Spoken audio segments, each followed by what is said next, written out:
And so I became more involved in policy making on a broader scale, state by state basis, and have really focused on the fact that it's only by challenging and changing the status quo are children ultimately going to have the kinds of opportunities they need to be prepared and succeed.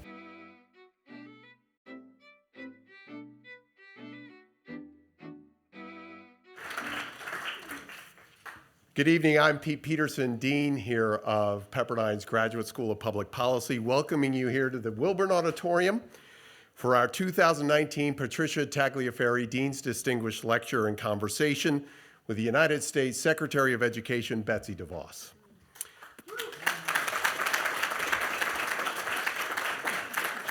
Before we get started, I wanted to recognize some of Pepperdine's own great education leaders. Specifically, please join me in welcoming President Jim Gash and his wife Jolene, First Lady. Pepperdine's Provost, Dr. Rick Mars. And our Chancellor, Sarah Jackson. We are here tonight because of the gracious support of Dr. Gus Tagliaferri, who endowed this lecture series in the name of his late wife, Patricia. As a woman committed to the importance of education, it makes sense that tonight we would be welcoming one of the nation's most courageous education policy leaders to speak with us.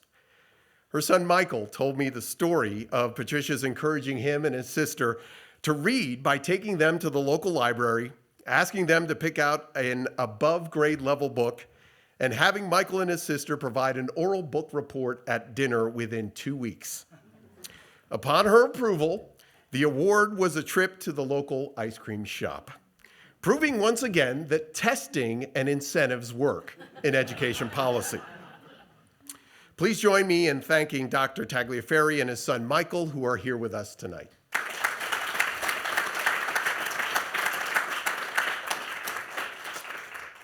The theme of the Patricia Tagliaferri Distinguished Dean's Lecture Series is to feature discussions about the public leadership qualities that often are difficult to measure.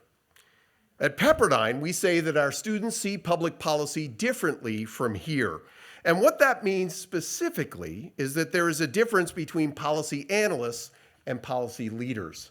And that difference becomes apparent in the display of the classic civic virtues like courage, discipline, and faith in the pursuit of the common good. Tonight, we welcome to the stage a person who has demonstrated each of these qualities in a life committed to improving the nation's education system through better public policy. Someone who has worked across sectors, from the private and philanthropic sectors to her current role in government as an advocate for children and parents. Secretary DeVos has worked at all levels of the system, serving as a mentor for at-risk children in her local Grand Rapids public schools for over a dozen years, to her position now heading up the Federal Department of Education.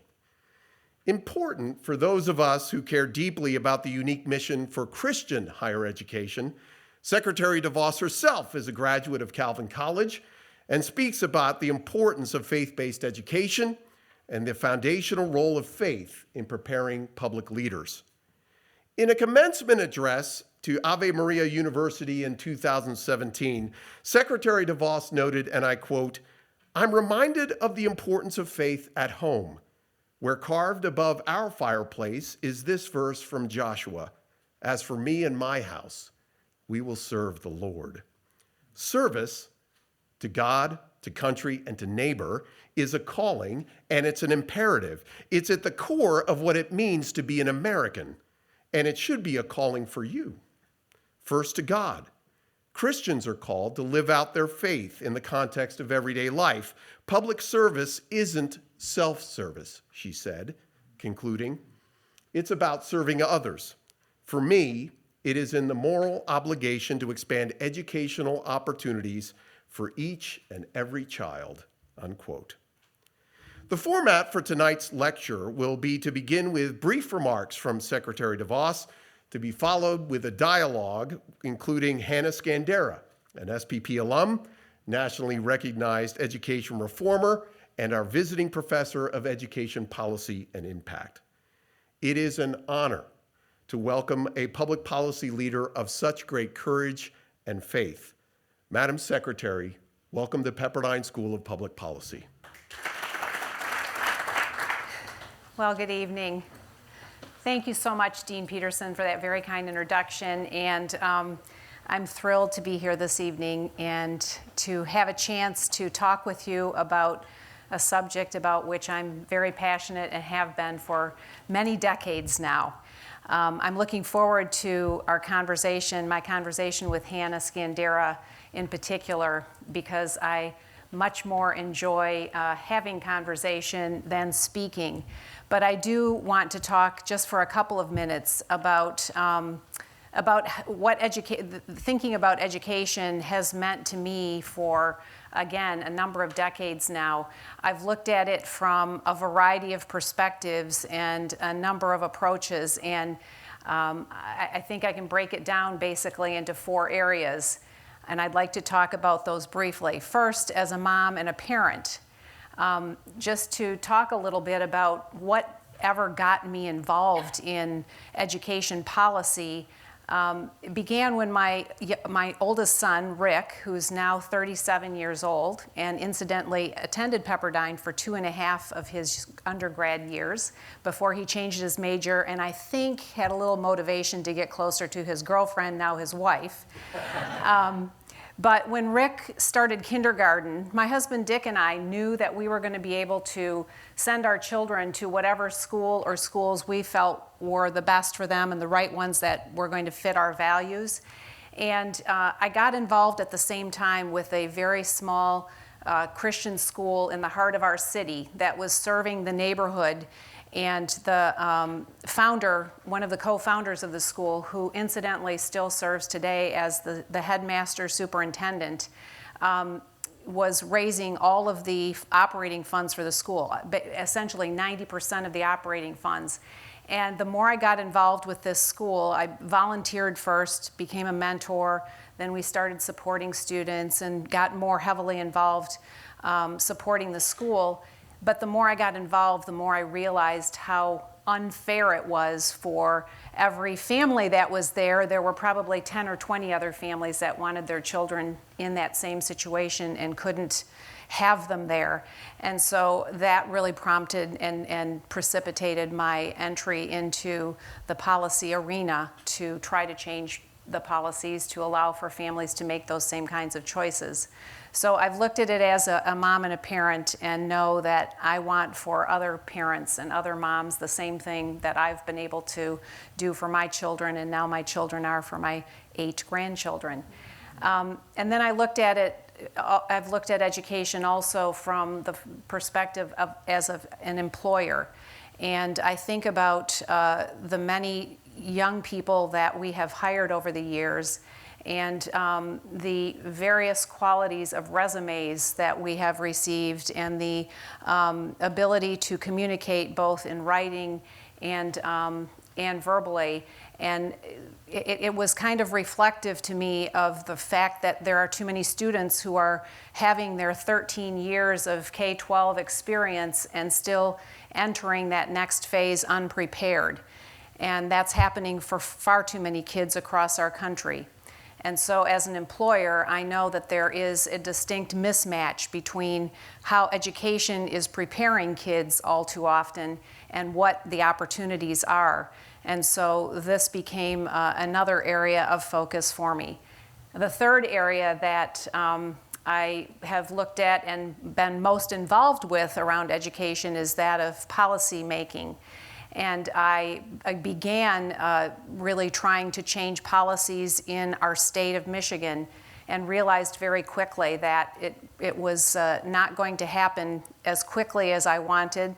We have in Michigan what's called a Blaine Amendment, and I know that there are 36 other states that currently have some form of that amendment. And so I became more involved in policy making on a broader scale, state-by-state basis, and have really focused on the fact that it's only by challenging and changing the status quo are children ultimately going to have the kinds of opportunities they need to be prepared and succeed. And then the fourth area really is just as a human being.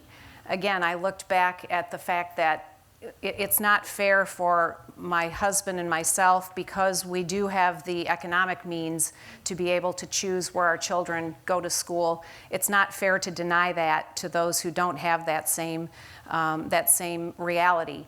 And so my continued advocacy on behalf of those who often don't have a voice and most often don't have the economic means has been a real focus of mine in these 30 plus years of advocacy for kids and their futures. And so I kind of mention those things to set the framework, but I really am looking forward to the conversation now with Hanna, and ask Hanna to come up and join me. And I will also look forward to any questions that you might have in the time that we have for that.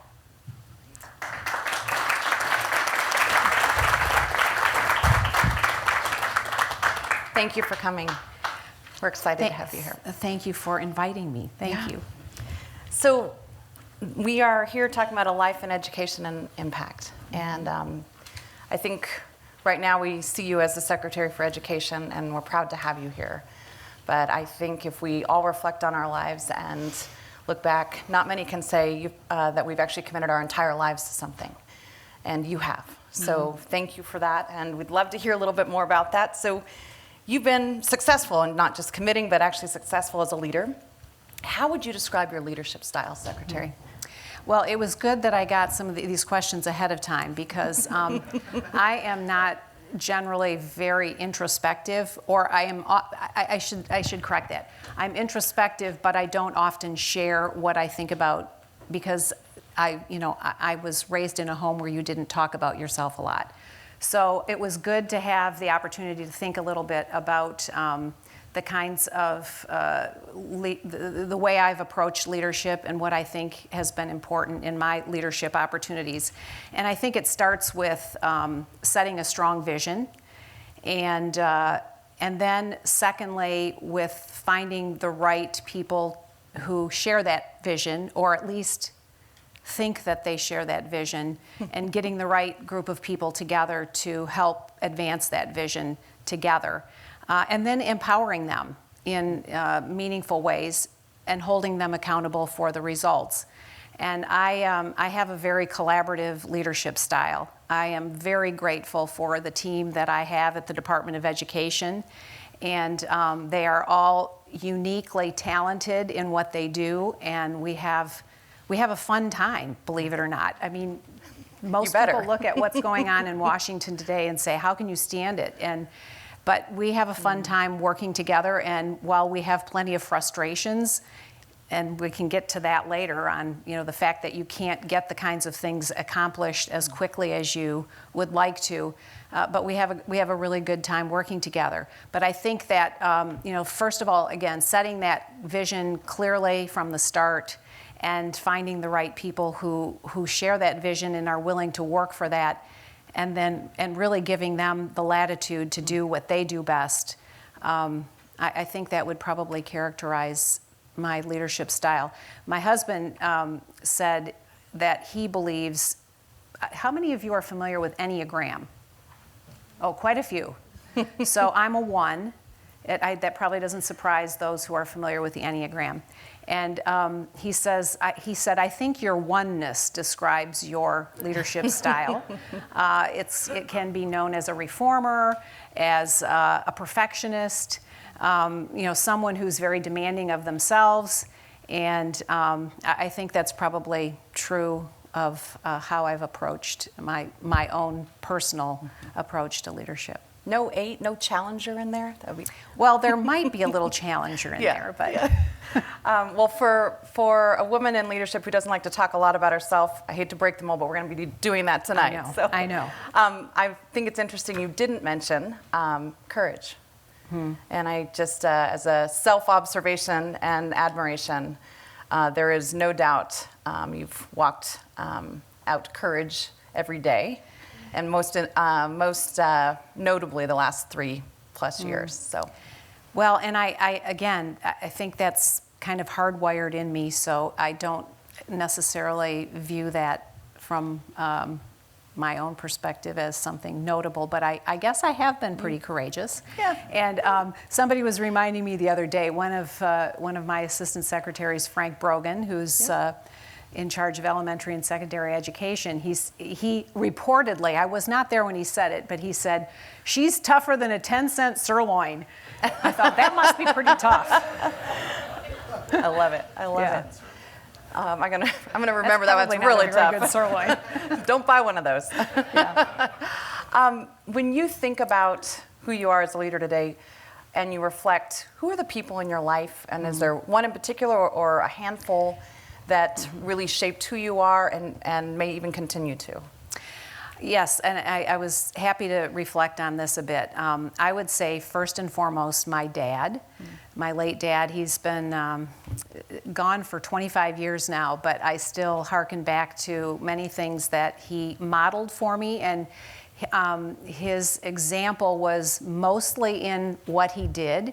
He was a man of few words, and I really, really admired his leadership and what I learned from him. In fact, he started a very successful auto parts business, and that was where some of my first work experience was.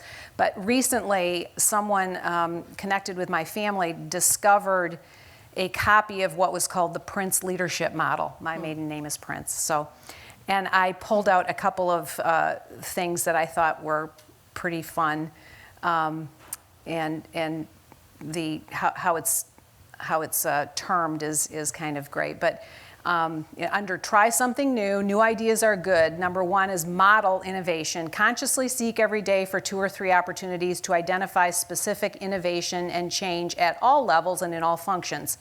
Be caught daily applauding the new and yawning at good performance that includes no bold moves. And that would have been just totally descriptive of the culture that he created in his company, and it is reflective. I find I often don't thank people or notice things that are that should be noticed often enough and call them out for people. So that was one that I really enjoyed, and my dad was a great model. But over the years, and in different settings and different leadership experiences, there have been others that have been important models and mentors for me. Peter Secchia, who was the national committee man, Republican national committee man, and helped me get involved in politics. I was involved in Republican politics for many years at the state level, and former Governor John Engler was also a really, really good and important mentor. The late John Walton, I worked very closely with early on in our efforts to expand education freedom and opportunity for students. And Howard Fuller and Susan Mitchell in Milwaukee, both of them were just really tremendous role models for me. So there have been a lot of them. I'm chairman of our elder board at church. I was preceded by a very dear friend who was the first female elder in our church, and she was a great model and mentor. I would say my husband has also been a great mentor for me. So I've been really fortunate to have a lot of wonderful leadership mentors. As you think about your education leadership journey, if you could name one insight that really stands out when it comes to leadership, what would you say? I think first and foremost, you have to have your North Star for whatever it is that you're doing and whatever you're called to lead to. That you need to know what that is, and you need to own it and never stray from it. For me, it's doing what's best for students. And if no matter how much flack I get or how much criticism I get, if I am confident that the decisions I'm making and the way I'm leading is doing what's right, thinking of individual students, then I'm not waver. I don't waver from that direction. And I think kind of a subset of that is that I think you always have to be a learner and always curious, and never be satisfied thinking that you have learned everything or you know everything about any subject. Be willing to look at things from new perspectives and learn new things about whatever it is you're leading toward. I'm so glad you said North Star. You got to meet some of the students that are in education policy class, and I often say, and I'm sure you could echo this statement, it's one thing to know the policy, and you better do that. It's another thing to understand the politics, and you better understand them, because they're kind of tough in the education space. But it's a whole nother thing to know who you are as a leader and your plumb line. And it's that trifecta that makes you most effective, but starting with who you are. So, Yeah. Well, and if I could just add to that, I have a favorite verse, Micah 6, verse 8, that I recall regularly. Seek justice, love mercy, and walk humbly with God. And I keep coming back to that. yeah. Thank you for that. When you think about, once again, kind of your walk thus far in the education space, what are you most proud of? Maybe, and that's probably a hard, but one thing you're really proud of, and what's something you do differently? Well, I took this a little more broadly, and because when you ask me what I'm most proud of, I'm really most proud of the 4 kids that my husband Dick and I have been able to raise, that they are strong, independent adults, and I'm grateful to have had the opportunity to raise them and now to enjoy 8 grandchildren so far. I think that in looking at the raising of my children, I think about the challenges that represents, and I think about all the parents and the students that I'm trying to serve in that context, and so it keeps you humble, because I know how many times I have fallen short and done things imperfectly. But yeah, I would say that's. I'm glad you went more broadly. Sometimes we get so focused and forget the bigger picture in some ways. You went from philanthropist to policymaker. What's in kind of reflecting on that transition? What's the difference? What's the take when you went from one to the other? And I know there was probably some blurring of the lines in that process, but what would you say has really struck you? I thought about that a lot, because I don't think I ever considered myself one or the other. When I got involved in the Potter's House School, it was like almost immediately that I realized there is bad policy here that the Potter's House has to operate under. And so I began exploring how to affect policy, but the philanthropy and the policy making really have been intertwined almost since the beginning for me. And I think that you overlay that with the necessity of being involved in politics, particularly in this arena. And I don't know that you can ultimately be effective in affecting education and education policy without some combination, without a combination of all 3 of those. So it was several years into the policy involvement. I was involved in the politics in Michigan and the policy, but the fact that those 2 had to go together hadn't really caught on nationally. And in 2000, Dick and I were part of leading an effort to change our constitution in Michigan to allow for more choice.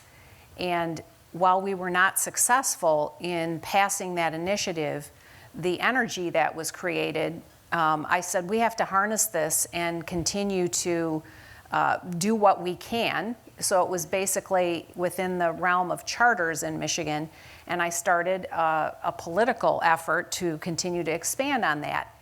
And it was that cycle, we demonstrated some real success in electing state legislators, defeating a couple of state legislators, that those with whom I worked on national boards said, wait a minute, we need to be doing this nationally. I said, yes, we do. I'm glad you realized that. So that's when we really started to take some of that work nationally. Yeah. And it really does have to be a combination. Yeah. So you're now at the U.S. Department of Education, which, if I remember correctly, has over 4,000 employees, but shrinking due to your commitment to less government. In leading that agency, what struck you or surprised you the most as you kind of walked in the door?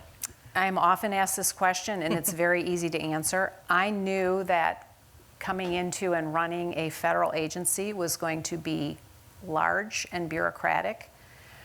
I did not really understand how large and bureaucratic and how difficult it is to get the simplest things done. And I could bore you with stories all evening long of the things that have happened and when you come from the private sector and are used to making decisions and then expecting them to get done promptly, it is very frustrating at times. And you have to really, I think, at a point, prioritize and decide what things are going to be worthy of your time and effort, and what things you really have to just give up. And that's part of the problem, frankly, with the federal government, because those things just continue to accrue. And so that is, that has continued to be a source of frustration, but one that I've come to some level of peace and terms with. So, some level, not a high level. You never want to be totally at peace with that. No.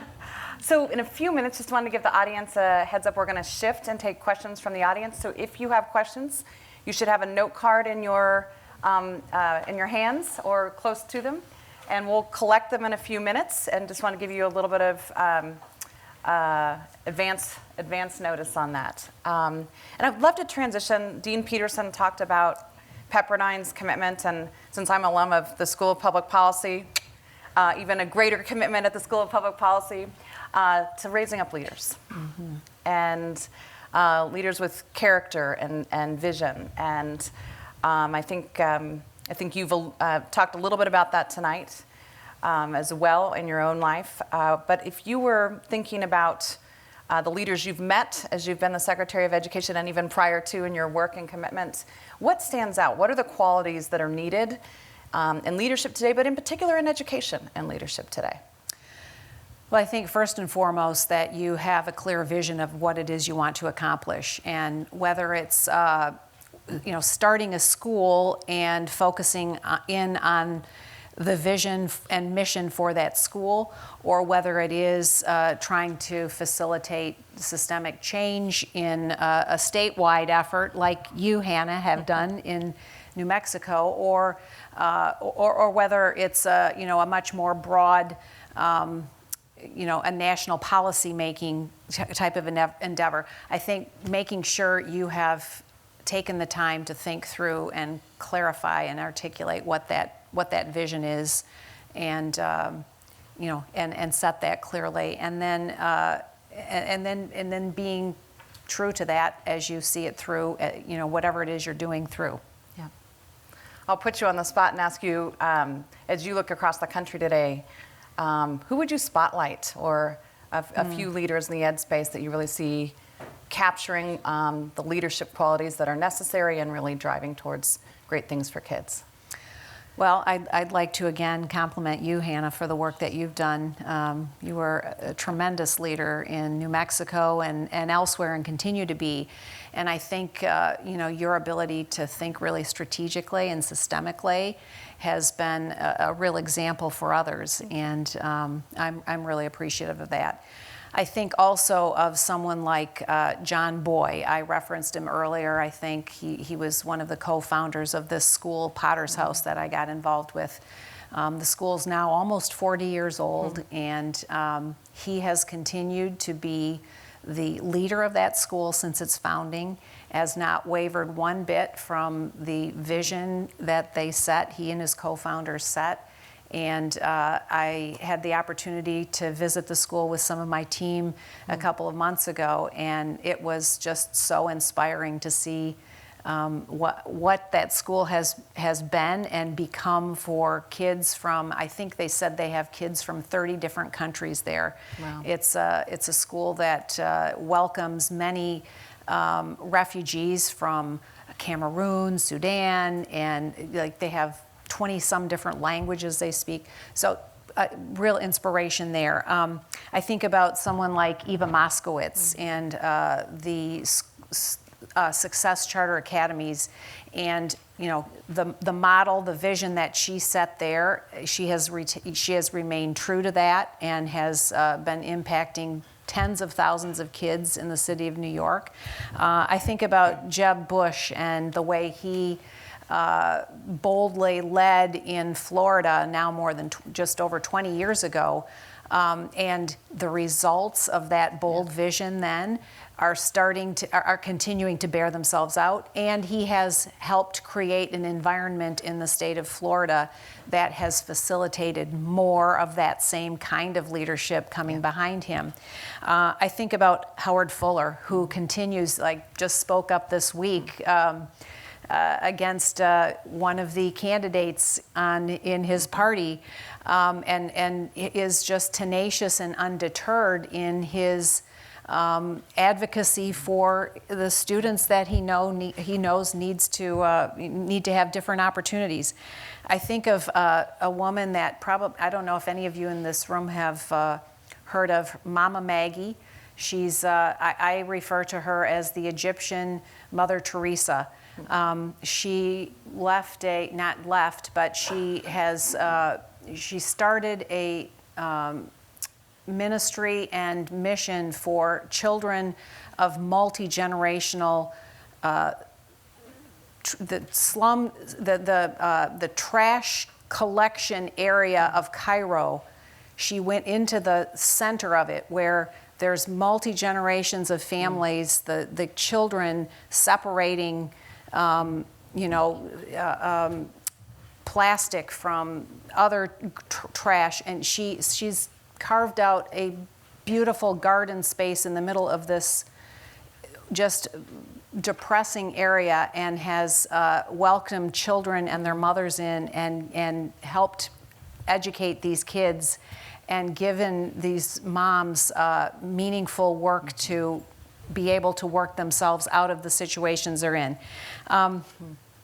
So I could go on and on, but there's a lot of inspirational leaders that have impacted children and their futures. Here we are at the School of Public Policy at Pepperdine University, which, as you know, since your son attended here, is a university really truly committed to raising up not just leaders, but leaders with a clear plumb line and a North Star. What do you think the role of higher education is in raising up the next generation of leaders? And since we're at the Graduate School of Public Policy, and even more specifically around graduate schools? Well, I think there's a critical role for higher education to play, and it's been a privilege to meet some of the students this evening. Education policy and the future of education in this country, it is the foundation for the future of our country. And I've often said to some of my counterparts in the cabinet that while they might think their area of focus is the most important for the future of this country, I'm convinced that education is ultimately the most important for the future of this country. And we need bold leaders to come up in the education world that are willing to challenge what has been for the sake of what can be for students of all ages. And we have to acknowledge also that learning has got to be we have to orient everyone's perspective on education to be a lifelong pursuit. With the kinds of opportunities that continue to develop in our modern world, we can't look at education as a snapshot in time that we go and accomplish and then we check the box for the rest of our lives. So I hope to encourage all of those who are considering a future in education policy to do that, pursue it with vigor and with a commitment to doing what's right for the students today and tomorrow. No pressure. No pressure. Yeah, no pressure. So I'm going to transition and take some questions from the audience. First question, what would your ideal American education system look like nationally, but also specifically for the state of Michigan? Well, ideally, I think that students and their families are ultimately, talking about K-12 education Yes. here, that students and their families are empowered to find the right fit for each child. And when you look at the industry of education, it is really the least changed, least disrupted industry in our whole nation. And that's sad because it does really represent the future. If you look at a photo of a surgical suite or a surgery room of 100 years ago and one today, you have a hard time telling that they're the same thing. If you look at a photograph of most classrooms today and most classrooms 100 years ago, there's not a lot of difference, generally speaking.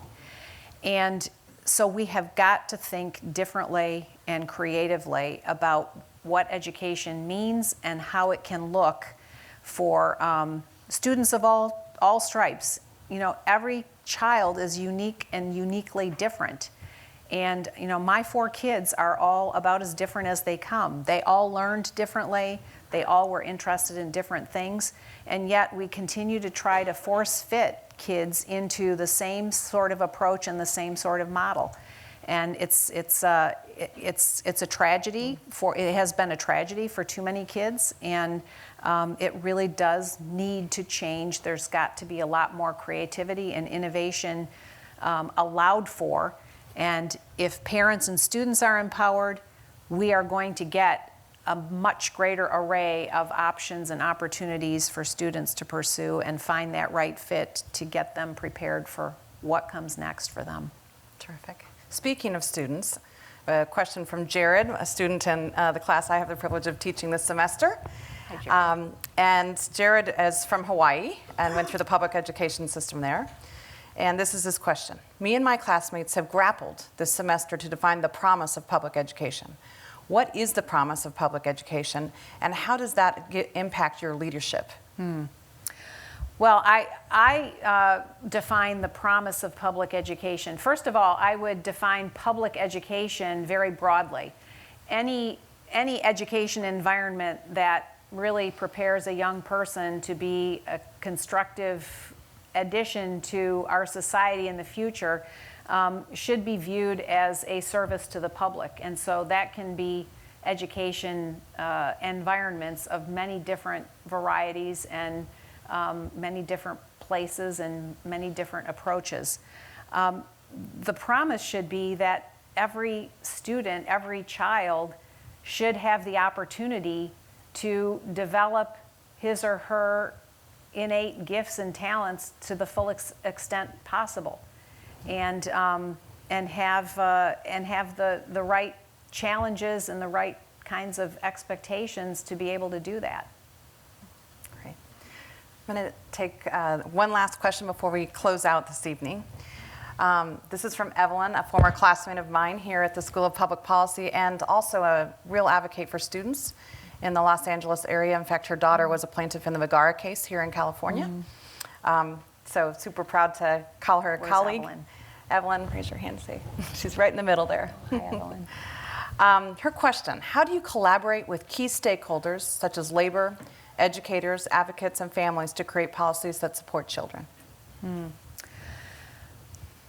Good question. I think collaboration has to be, that you have to agree on what your common vision and common goal is. And if you can, from my perspective, if you can agree that everything we do has to be focused on doing what's right for students, then we can have a good collaboration. If we have competing demands, and I would argue that in all too many cases, a lot of the union representation is there to advocate for adult focus and adult demands. And those two don't mix. And so we need to continue to urge and encourage educators, and I will distinguish educators and teachers from union leadership, because I think there are many, many wonderful teachers who want to collaborate and do what the right thing for kids, and want, frankly, a lot more autonomy and flexibility themselves. And so to do that, I think we need to make sure we have a common understanding of what it is we're trying to accomplish. And I would argue that it has to be providing education environments and opportunities that are right for every child. Secretary, before I turn it back over to Dean Peterson, I just want to highlight for the folks participating tonight, one of the things that has struck me about your leadership is you've taken a lot of flack. That might be a nice word. And we're not really living in a time where civil discourse is very common. And I'm a big believer that we need to find a space where we can agree to disagree with dignity, which seems rare. And I just have respected how you have carried your leadership in the midst of a lot of opposition that didn't have a lot of dignity from my perspective. And I'm proud. You all should have a copy of The Line. It's a journal committed to civil discourse. I am shamelessly the editor. I will say that up front. But I'm most proud because the secretary is featured in this journal, as have the last 4 secretaries of education, with the spirit of civil discourse and difference captured in these pages. But grateful for your participation, for your dignity and your leadership, and your North Star. So, thank you so much, Hannah. Thank you. Thank you all.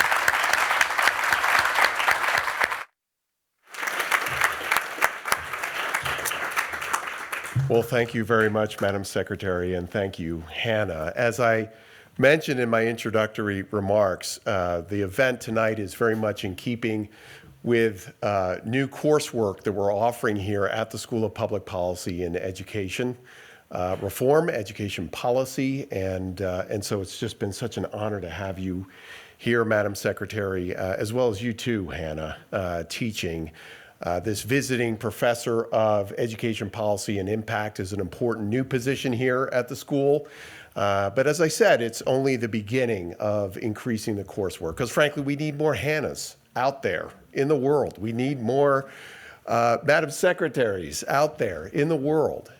Because unlike so many other areas of policy, while so much of public policy is forward-looking, as the Secretary said, few areas of policy are as forward-looking, as future-focused as education is, right? I mean, so much of the work that our students do is thinking about not only the impact of these policies today, but what will be the impact of these policies in future generations. She's going to hate it when I say this, but the youngest person in this room right now is my daughter, Elsa Peterson. And she goes to a great school in Santa Monica called the Lighthouse Christian School. And one of her kindergarten teacher, Carrie Caesar, Miss Caesar, as we say, is also here as well.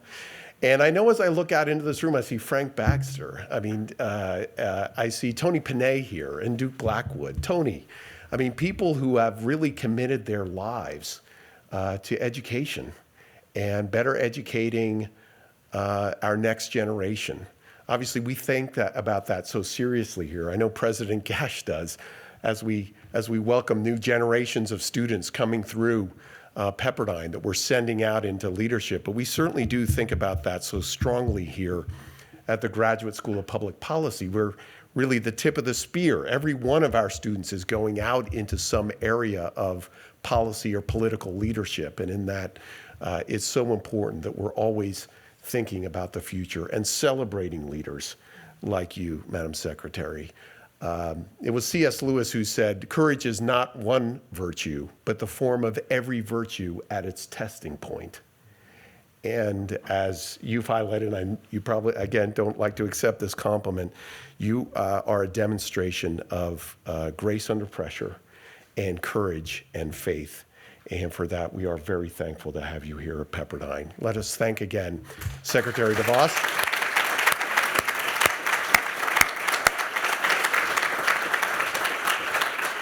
We welcome all of you, as we always do, at the Patricia Tagliaferri Lecture Series to join us for refreshments through the back door there. You'll see signs. And thanks again for joining us here this evening. Stay tuned for our next event coming up in January. We'll actually be doing a panel event on January 24th, looking at the importance of Western civilization education. And so continuing this theme, we'll be welcoming some great historians here to the stage to talk about how we teach American history and Western civilization. Thanks again. God bless you and good night.